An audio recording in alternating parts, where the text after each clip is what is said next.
ব্যর্থ হলো টানা ২১ ঘন্টার ঐতিহাসিক ম্যারাথন আলোচনা। ভেস্তে গেল পাকিস্তানের সব চেষ্টা।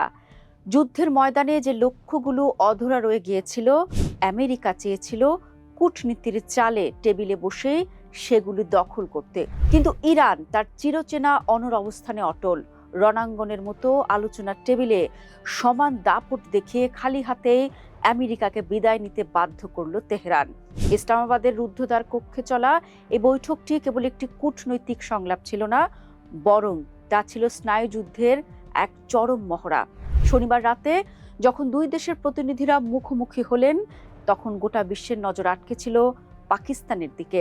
বিধ্বংসী সংঘাতের পর শান্তির খোঁজে বসা এই সংলাপে প্রত্যাশা ছিল অনেক, কিন্তু দীর্ঘ ২১ ঘন্টার টান টান উত্তেজনা শেষে যখন মার্কিন ভাইস প্রেসিডেন্ট জেডি ভ্যান্স কক্ষ থেকে বেরিয়ে এলেন, তার চোখে মুখে তখন কেবলই ব্যর্থতার স্পষ্ট ছাপ। তেহরান জানিয়ে দিয়েছে, পবিত্র মাতৃভূমির প্রতিরক্ষায় পিছপা হবে না তারা।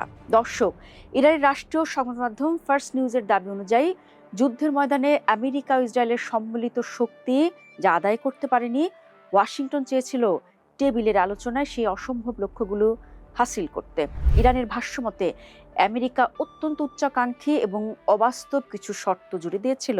বিশেষ করে হরমুজ প্রণালীর নিয়ন্ত্রণ এবং ইরানের পরমাণু ও মিসাইল কর্মসূচি নিয়ে আমেরিকার দাবিগুলো ছিল সার্বভৌম রাষ্ট্রের জন্য অবমাননাকর।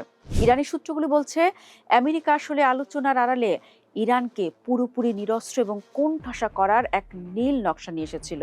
মার্কিন ভাইস প্রেসিডেন্ট জেডি ভ্যান্সের বক্তব্যে স্পষ্ট হয়ে উঠেছে যে আলোচনার মূল হোঁচট খাওয়ার জায়গা ছিল ইরানের পরমাণু কর্মসূচি। ভ্যান্স সরাসরি জানিয়েছেন, ডোনাল্ড ট্রাম্পের প্রধান লক্ষ্য হলো ইরানকে পারমাণবিক অস্ত্র থেকে দূরে রাখা। আমেরিকা শুধু মৌখিক প্রতিশ্রুতি নয়, বরং দীর্ঘমেয়াদী এবং বাস্তবসম্মত নিশ্চয়তা চেয়েছিল যে ইরান ভবিষ্যতে আর কখনোই পরমাণু বোমা তৈরির চেষ্টা করবে না। কিন্তু ইরান তাদের পরমাণু কর্মসূচিকে শান্তিপূর্ণ এবং তাদের বৈধ অধিকার বলে দাবি করে আসছে। এই মৌলিক মতপার্থক্যই আলোচনার কফিনের শেষ প্যারেকটি ঠুকে দিয়েছে। দর্শক, বৈঠক চলাকালে পরিবেশটা ছিল নাটকীয়তায় ভরপুর। জানা গেছে ২১ ঘন্টার আলোচনার মধ্যে ভ্যান্স অন্তত ১২ বার সরাসরি ডোনাল্ড ট্রাম্পের সঙ্গে ফোনে কথা বলেছেন। ট্রাম্পের প্রতিটি নির্দেশনা তিনি টেবিলের ওপাশে থাকা ইরানি প্রতিনিধিদের জানিয়েছেন।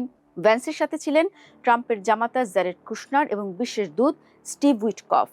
এত প্রভাবশালী প্রতিনিধি দল নিয়েও ইরানকে তাদের অবস্থান থেকে এক চুলও নড়ানো সম্ভব হয়নি।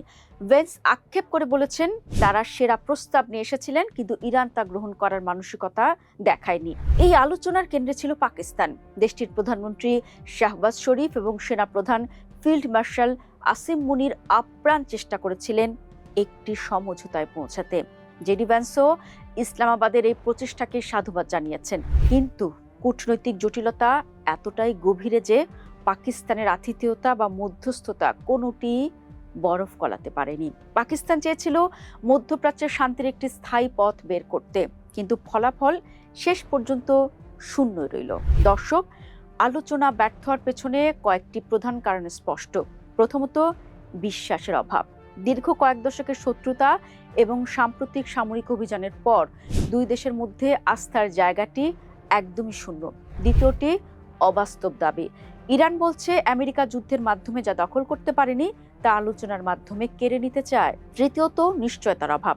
আমেরিকা চায় ইরান যেন চিরতরে তাদের পারমাণবিক স্বপ্ন বিসর্জন দেয়, যা ইরানের জাতীয় নিরাপত্তার জন্য হুমকি হিসেবেই দেখা হচ্ছে। চতুর্থত, বাজেয়াপ্ত সম্পদ। বিদেশে আটকে থাকা ইরানের বিশাল পরিমাণ অর্থ বা সম্পদ মুক্ত করার বিষয়টি আলোচনা এলেও কোনো পক্ষই নমনীয় হয়নি। রোববার সকালে যখন জেডি ভ্যান্স এয়ারফোর্স 2 বিমানে চড়ে পাকিস্তান ত্যাগ করছিলেন, তখন এক অনিশ্চিত ভবিষ্যতের মেঘ জমেছে মধ্যপ্রাচ্যের আকাশে। ইরান সাফ জানিয়ে দিয়েছে, পরবর্তী আলোচনার জন্য তাদের আর কোনো পরিকল্পনা নেই। অন্যদিকে আমেরিকা তাদের রেড লাইন বা চূড়ান্ত সীমানা স্পষ্ট করে দিয়েছে। যুদ্ধে যা হয়নি তা কি কখনো আলোচনায় হবে? এই প্রশ্নের উত্তর এখন সময়ের হাতে।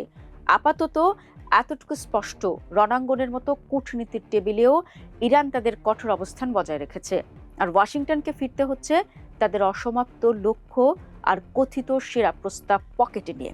শান্তি কি আসবে, নাকি আবারও বেজে উঠবে যুদ্ধের দামামা? সে উত্তর খুঁজতে এখন পুরো বিশ্ব তাকিয়ে আছে তেহরান আর ওয়াশিংটনের পরবর্তী পদক্ষেপের দিকে।